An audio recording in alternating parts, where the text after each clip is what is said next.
It's the Where Broadway Meets Talent podcast. Each month, we take a look at the performing arts scene in the Rogue Valley and visit with the artists who bring the shows to life. From Camelot Theater in Talent, here's your host, Brian O'Connor. And welcome to the fifth episode of the Where Broadway Meets Talent podcast. We are thrilled to have you listening in to our latest journey into the world of performing arts here at Camelot. And we are camped out at the opening night cast party for The Sound of Music, which just opened to a sold-out house. We're going to be talking with the cast and crew about the show and the efforts from everyone to get the show on its feet. And this is actually one of the fastest selling shows in the theater's history. Before we even opened, all 9 matinee performances, including the special holiday ones that were added in, completely sold out. And we only have a handful of evening performances that have some room. And I can promise you that those are going to go very quickly. I would say in the next week, maybe 2 weeks, but the entire run is going to sell out. So if you have not gotten tickets for The Sound of Music, you're going to want to do that. So tonight we're going to be talking with the artists who are responsible for its success. So let's start. I am very happy to have 3 very good friends here, friends of mine and friends of the theater. We have Haley Jane Forsyth, the director, associate director, Ryder, Kole, Emerson, and somebody who has really kind of come into their own as a wonderful choreographer over the last year and a half, 2 years or so, Shannon Carter. So welcome to all 3 of you. Thank you so much for having us. Thanks for having us, Brian. So, Haley, you and I talked last summer about this show and how big this show is. 31 actors total with 2 sets of kids. How do you even approach this as a director? Thank you so much for asking that, Brian. I feel like one of the biggest things for me was first and foremost, I'm an actor as well as a director. And so approaching this show, one of the things that was important to me was not only making it a good show, but a good experience for our cast. And so one of the big focuses when I started blocking this show and just thinking about it overall was, how do I incorporate my ensemble? How do I build this world around Maria with this big, beautiful cast that we have available to us? And then on top of that, too, I, as a youth actor, I started acting when I was 5 years old, and I worked with different theaters who adopted this policy where they had 2 different casts of kids to kind of lighten their load.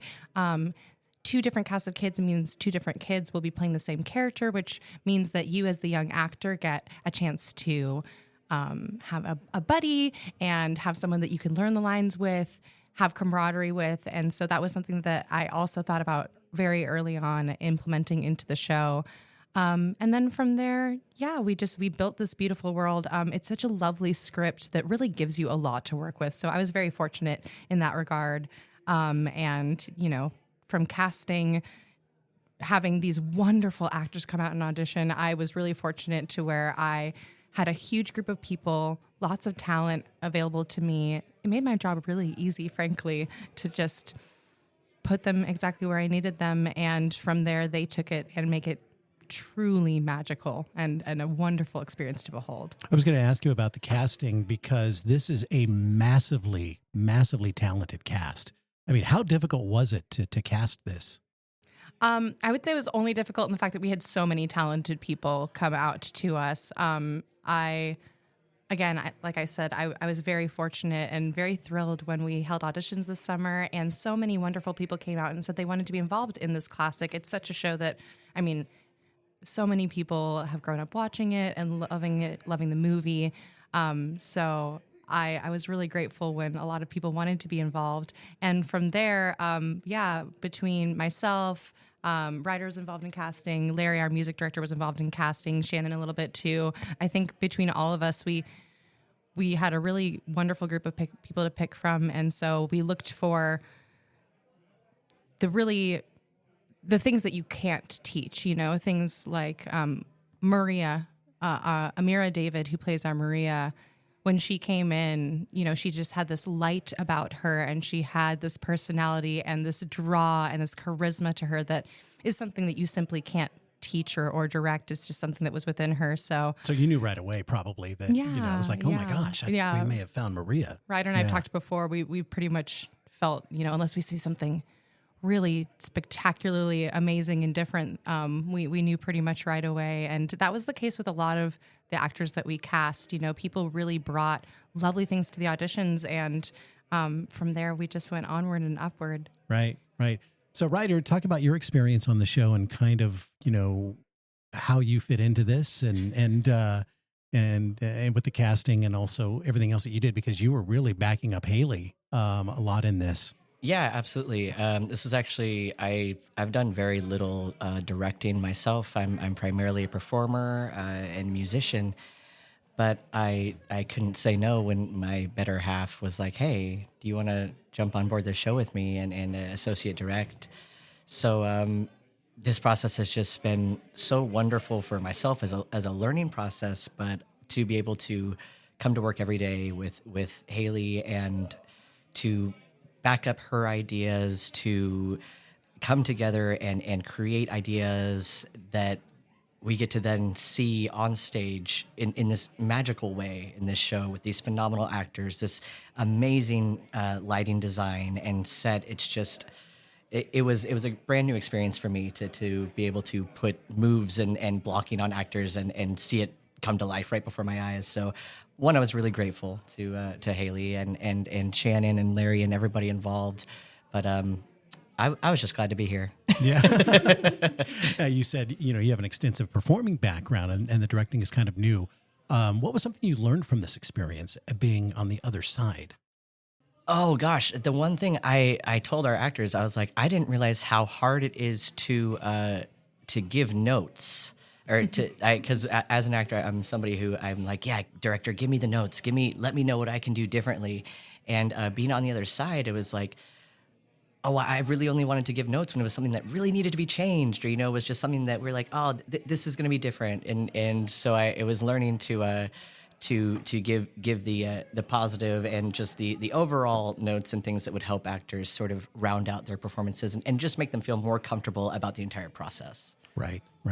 It's opening night for Sound of Music. You can probably hear the cast party happening around us just on the other side here. I want to bring in Shannon Carter, who choreographed this. You last choreographed Anything Goes. You helped with that show, which was you and Becca Campbell. That thing was, the choreography was just off the scale. This one, not quite as big, but still some brilliant choreography in this. Talk about your process and, how you worked with all the kids and the big kids and everybody else. And the adult kids and the all adult the kids, right. Actually, thanks to Becca, we cast a lot of kids for this show, students of hers, okay. Which was great. So it is the Sound of Music, so not as much dance as Anything right. Goes. But the people that came to the table were like just so eager to learn and so excited to expand their knowledge on dance. And I know we did some fun things with 16 going on 17, and we did the Lendler and some waltz and some foxtrot. So we definitely incorporated a lot of dance that at least I haven't seen as much of in The Sound of Music when I've seen productions of it. But yeah, it was just such a collaborative team. The kids were brilliant. They're constantly wanting to learn, and they're picking up things quicker than I think all would have thought. You plan your rehearsal schedule and you schedule out extra time. Right. And we didn't need that time with them. They were ready to go. Everybody was very easy to work with. It was magic is how I would describe it. Yeah. Absolutely. Yeah. I also have to say too that I'm so grateful for Shannon's choreography. I've long admired her work as someone who's worked with her. We've known each other for almost 10 years now. And could it be from Oklahoma, maybe? From Oklahoma. Yes, that's our first show that we did together back in 2015. Yeah. So yeah, it's been 9 years now since that holiday show. And I've long time been a fan of her choreography, her work, her vision. And so I was so happy that we got to collaborate on this and that we got to marry those two ideas of things that I wanted, things that I knew that Shannon could bring to the table, and as well as the intimacy coordination that she did. I think that you made some really beautiful moments for the people who fall in love in our show, and it's just so lovely to watch. So I was really grateful for that too. And talking about the kids, and we do have two different sets of kids. We have, and I think this is fantastic, we have the farewell cast, and the So Long cast. Who came up with that? I think it's incredible. It's really adorable. Honestly, the kids did. Yeah, we gave them an opportunity. One of the very first days we all got together, we worked on marching and we worked on just some theater building, because I think there's 5 or 6 kids maybe. This is their very first show ever. Their first time being on a stage, their first time being in front of an audience. So not have known. one of the very first rehearsals we ever had was just kind of an intro to theater almost. And on that day, we asked them, we said, we don't want to consider you an A or a B cast. You're both equal. You're all here for a reason. And that reason is because you do great work. And so we asked the kid casts to come up with those names themselves. And that's what they came up with as a group of 12, 13, if you count our wonderful Liesl Marin, who works with both sets of the kids. Right. Was it a challenge to have 2 different sets in rehearsal, or did it just kind of flow? Almost worked better. I feel like that, like Haley's idea to bring on 2 casts of kids, it was better. Like, obviously at first you think about it and you're like, oh wow, 2 times the amount of young actors in the cast. That's a lot of work, but it was a brilliant idea and they all worked together to make the vision come true. And yeah, I think Haley's experience in children's theater really helped. She had the process. She knew exactly what she needed to do. It was a group of kids gets up and does the blocking, and the other group is watching, and then, okay, we do it, and then we do it again, and they switch places. So it's like, it was this entire learning process for everybody. Partners. Yeah. That's incredible. Sound of Music runs through December 31st. Again, all the matinees are sold out. Evening shows, again, I'm going to say they're going to all be gone within a couple of weeks. That's how fast this show is selling. So do not wait to get your tickets. Go to CamelotTheater.org and get them while you can. Haley Jane Forsyth, Ryder, Kole, Emerson, and Shannon Carter, thank you so much for sitting in on the podcast. Yeah, thank you so much for having us.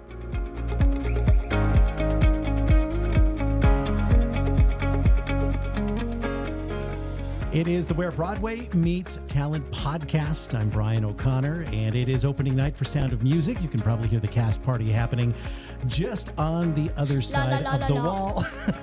And we are joined. That's Gretel. That is Gretel. Don't mention it. I love this. We are joined right now by Amira David, who plays Maria in the show, and Ryan Lane, who is Captain Von Trapp, and Opal David. And who are you? Gretel. You're Gretel. How old are you? 7. You are just adorable. Thank you. You're welcome. So, Ryan, this is your second show with Camelot. It is. In Scapino a couple of months ago, which was a fantastic show. So much fun. It was very, very different from this show, to be sure. Very, very different. Tell me a little bit about your background, because we haven't really had a chance to talk that much. You've done a lot of very cool things in your career. It depends on your perspective on cool, I suppose. I did a lot of acting as a kid, and then I became a dad real early when I was 21, and so had to figure out how to take care of somebody else. And I've only come back to acting within the last 7 or 8 years because I always wanted to.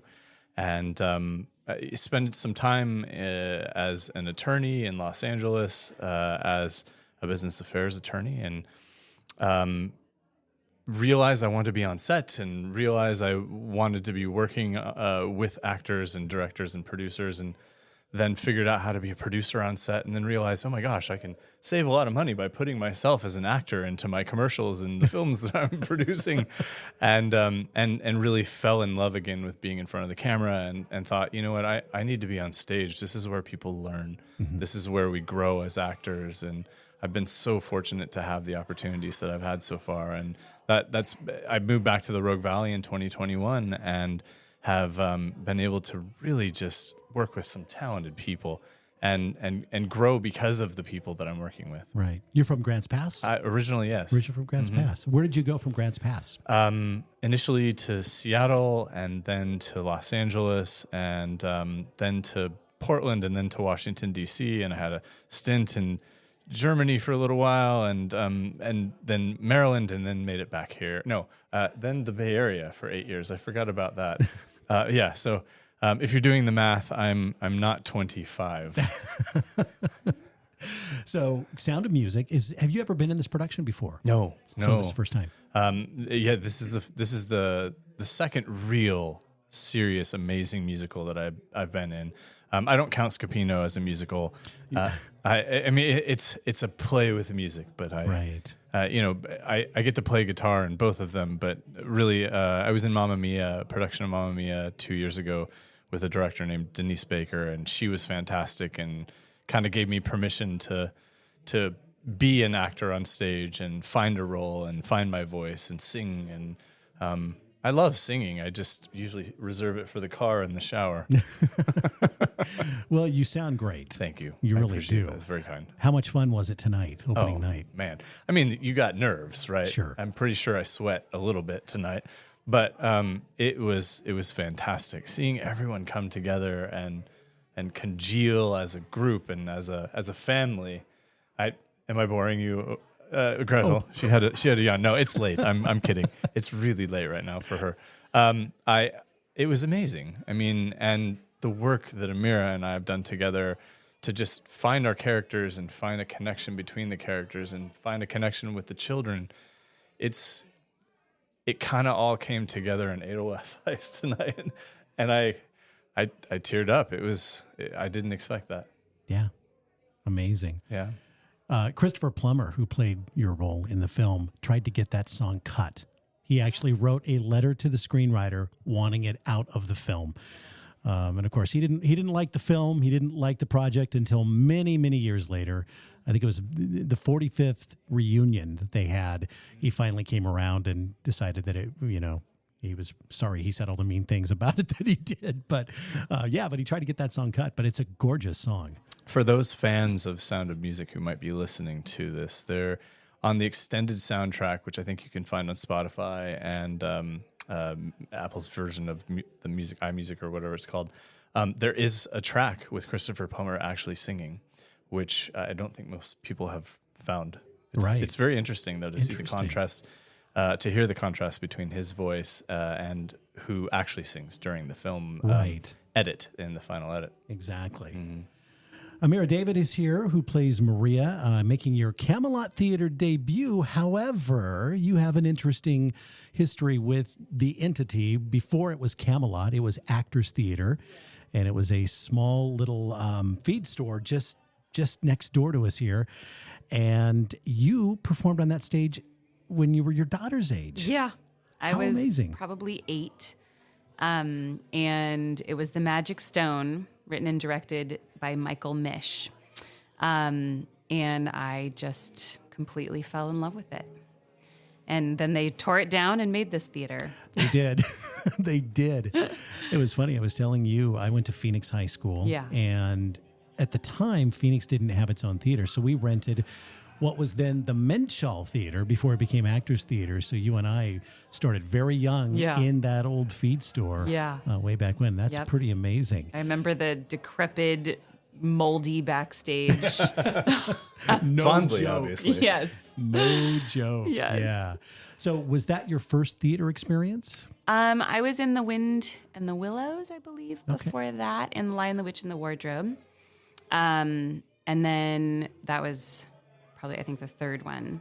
And then after that, I did theater all the way until the end of college. Okay. And then decided that I needed to do something more pragmatic. I got some messages from family members, trying to kind of steer me in a direction that they thought would be more lucrative, As perhaps. did I. Yeah. I think that's how I ended up a lawyer. Yep. Yeah. And ended up going into counseling. Okay. Yeah. Okay. Mm-hmm. So how long were you out of theater? It's been about 18 years. Wow. Yeah. This is my first show. This in is your 18 first years. show? Yes. Wow. Well, you wouldn't know by watching. I mean, you just fell right back into it. Yeah, I guess so. That's amazing. So tell me about Maria. Oh my gosh. I mean, I've actually always wanted to play Maria, which is why I agreed to audition for this show with my daughter's encouragement. She declared that she really wanted to be a Gretel. Tell that story. Do you want to tell that story? No. No. Okay. It's 11 o'clock here. Right. Really? Yeah, it's really late. But anyway, we were looking at the Camelot 2024 season pamphlet and got to Sound of Music, and we both looked at each other. Do you remember that? I don't remember. You don't remember that? This was like a year ago. So this was a full year ago. We were looking at the program, and we looked at each other, and kind of at those same... Look at you. Well, the same moment, we kind of both were like, I think we probably need to try to be in that, probably, because we love this musical, and we've watched it so many times. And I said, well, we can try. Let's give it a shot. And at some point, she said, I have to be Gretel, and you have to be Maria, Mom. And I was like, well... That's really nice, honey, but I haven't been in a play in 18 years, so let's just go have fun and let it go. Yeah. And so we did, and we came and auditioned, and she was awesome. And then when I got the email about getting these roles, I burst into tears in the middle of the YMCA. Like, I was truly crying fully in the middle of working out. And it was partially out of just, like, utter joy and relief, because this has always been it's what I did every moment of my life until I was 21-ish. Right. And partly out of panic. And I was like, oh God, what have I done? Can I do this? I don't know. I actually don't know. But it's been such a pleasure. How special, too, to have your daughter Oh my gosh. in this show. It's so amazing. So, Opal, are you having fun with your mom on stage? Yeah. Yeah? Have you done anything like this before? Have you ever been in a play before? No. Do you think you want to do more? Yeah. You having fun? Yeah. Okay. Yeah. Oh, yeah. Well, that is fantastic. It is the Where Broadway Meets Talent podcast. Ryan Lane, Amira David, and Opal David, stars of the show. All of our weekend and holiday matinees are completely gone now, and we have just a handful of evening shows where there's decent room. So, again, I know I said this earlier in the podcast. If you're waiting to get tickets, don't, because it's going to be gone within a couple of weeks. So don't miss out on this very special show. Thank you for being here on the podcast. Thank you for so having much. us. Yeah. Welcome. It is the Where Broadway Meets Talent podcast. Up next, we have Marin Alexis, who plays Liesel in The Sound of Music, and Sean Glover, who is Rolf. Welcome to the podcast. Thank you. Hello. So, opening night, cast party going on outside. I'll get you back to it as soon as I can. I want to thank you for coming in and taking a few minutes and chatting with us about the show. So, this, Marin, is your third show. You were in Next to Normal. You were in Anything Goes, and now you're in this big monster of a show. So you did two really big musicals back to back, and Sean, same with you too. Not as much choreo, I think, in this, like there wasn't Anything Goes. But totally. Tell me a little bit about the show, your experiences so far compared to what you've done in the past here. Yeah, definitely. It's been a new adventure. I've never really considered myself a dancer, so Anything Goes was outside of my comfort zone, I'll say, but it was super fun to work on. And so to have the chance to turn 16 going on 17 into a dance number has been wonderful. And of course, like being led by Shannon Carter, who's our choreographer. So you worked with her on Anything dream. Goes too. Exactly. Yeah, Yes. right. Yeah. Right. Yeah. Okay. And Sean, how about you? Yeah, I have had such a wonderful experience doing this show, especially with Marin as my opposite. I could not have asked for a better stage partner, totally. And the choreography in this show is so amazing, and like it definitely is Anything Goes DeLovely inspired, which I remember us talking about like one of the first rehearsals. It's very very DeLovely-esque, where like there's just like this energy that's pulling them towards each other and separating and pulling it towards each other until the very end they can't help it anymore. Right. I think that's beautiful. Have either one of you done this show before in the past? No, this is my first time. Yeah, somehow with this classic. Yeah. Talk about working with Haley and Ryder, the directors of the show. Oh, it's been a dream. Haley and Ryder are just such lovely people, and I feel so lucky to have gotten to know them outside of working under them, with them in director roles. And just in this experience, like they have made this the most welcoming, the most joyful, the safest space to just like create new art. It's been incredible. one of the things in the show, we were talking with Haley, Ryder, and Shannon earlier, 2 sets of kids, and they each have their own cast names. You've got the Farewells and the So Longs. How is it working with the 2 different groups of kids in this? Oh, it's lovely. Yeah, you can probably speak on more of it than I can, but it's so wonderful getting to like know each and every one of them, and especially like with some of them who are playing the same role, like they take it in different directions and make different choices, and it's so wonderful to get to know them and get to know them like as people and as actors too. Exactly. And also see how like they react to me too, especially with Mara and I's like dynamic in the show, and the arc of Liesel and Rolf, and how they're very Rolf, protective. Yeah, they're very protective of Marin. Oh, that's fantastic. Yeah, no, They're the sweetest, and each cast brings something new and different to their performances, and being lucky enough to see both sides of that has been incredible. Right. Yeah, because you're in both casts, obviously. And so there are some of the kids, this is their very first show that they've ever done. First time they've ever been on stage, but you wouldn't know that by watching the show. They're so comfortable up there, and they just the joy they have being up on stage. That's incredible. Our Gretels, I kind of expected it to be maybe their first performance, but learning that some of our Martas and our Brigittas, it's their first show it actually shocked me. Like, I never would have known. These kids are meant to be on stage. They are making big choices. They are incredible. I had no idea. Yeah, I remember our first reading of the show and hearing both the Brigittas read that one scene between Maria and Brigitta. I was like, no way. I was like, no way, this is their first time. They are pros already. Yes, professionals. Yeah. We're talking with Marin Alexis and Sean Glover from The Sound of Music, which opened tonight at Camelot. What is your favorite part of the show? Do you have a favorite scene, favorite part? Oh, my favorite part by far is 16 going on 17. Yeah, same. It's I'm almost sad that it happened so early in the show for us, right. Because it's what I look forward to the most. Also, what I put a lot of stakes on, and so it's done so fast, and then I'm like, all right, now we can settle into the show, and it's just so great to have Sean on stage with me. It makes it so easy. Yeah. Mm-hmm. Yeah. I 100% agree with that too. Like, I couldn't think of like, I already said this before, but I couldn't think of a better stage partner to do the show with, and this number with too. And like, we've really put like most of our time and energy and effort into this number in rehearsal.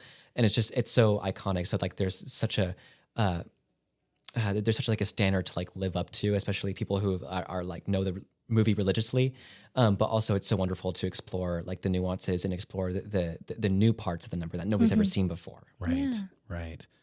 Well, I'll tell you, we were just talking with some other cast and of course the directors, and this show is selling out so fast. All your matinees are gone. You have a few evening performances, but I would think in the next week or two, those are going to be gone too. So don't wait to get tickets. If you're thinking about it, go to CamelotTheater.org, and do not miss The Sound of Music, which runs through December 31st. And again, sold out houses for the first 2 weekends. So that is fantastic. One of the fastest selling shows in the theater's history. I don't know if you knew that, but really? Yeah. It's pretty amazing just to see this. So anyway. That's incredible. Well, I want to thank the both of you for coming in and chatting, and have a terrific run with the show. Thank you. Thank you so much. Thank you so much. It is the Where Broadway Meets Talent podcast, and kind of winding things down, opening night for The Sound of Music.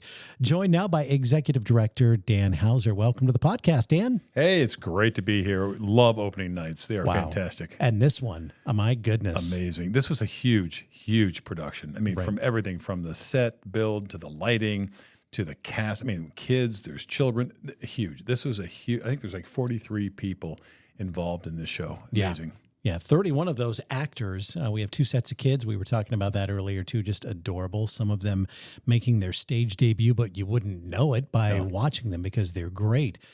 This is one of the fastest selling shows in the history of the theater. I'm amazed that I mean, the first 2 weekends are just about gone. All of the matinees, even the special ones that we added in, they're gone. Yeah, we usually at opening night have half the sales we're looking for, and on this one we've just been blown away. The demand for this show has been phenomenal. So we got to thank again. The cast is great, and now that people are going to hear the word of mouth, we will probably sell out all the performances, which is great. We're trying to look at adding a few more, but we have to get the problem with that is we have to get all cast members to agree to it. There's a lot of them, and there's a lot of them. Yeah. So we're trying. Yeah. But we also definitely want to thank our sponsors. This show has been very, very well sponsored. We have Harry and David. We have the Suncrest Winery, Anonymous Suncrest Winery. Morning Glory Restaurant has also been a sponsor on this one, and it's great to get the support from these community corporate entities that get behind the theater, and we can't thank them enough. Right, exactly. Sound of Music runs through December 31st. Again, like Dan and I have been talking about, it's selling out. Do not wait any longer to get tickets. I think, we're recording this on opening night. I give it another week and a half, maybe 2 weeks before you're not going to find much. No, we got 27 performances, and I do think about probably 16 have been sold out. So it's just a great, amazing way to end the year. And then as we start looking toward 2025, we've got the January, I think the middle of January, we open up with the Spotlight on Judds. So what a great way to wind down 2024, which has just been an incredible year for the theater. Right. So we're excited. Dan Hauser, Executive Director for Camelot Theater, thank you very much for popping in. We're about to wrap up. Coming up on December 10th, we're going to be talking with Gwen Overland, the Artistic Director. We're going to go over some of the shows for next season. I'm very excited about the panto we're doing, Hansel and Gretel, in December of next year. I know it's a year away, but it's a very exciting show. Livia Janice, who is directing and starring in Spotlight on the Judds, we're going to be talking with her as well about that show, which is going to be a lot of fun. So join us on December 10th for our next episode of Where Broadway Meets Talent. Thank you for listening.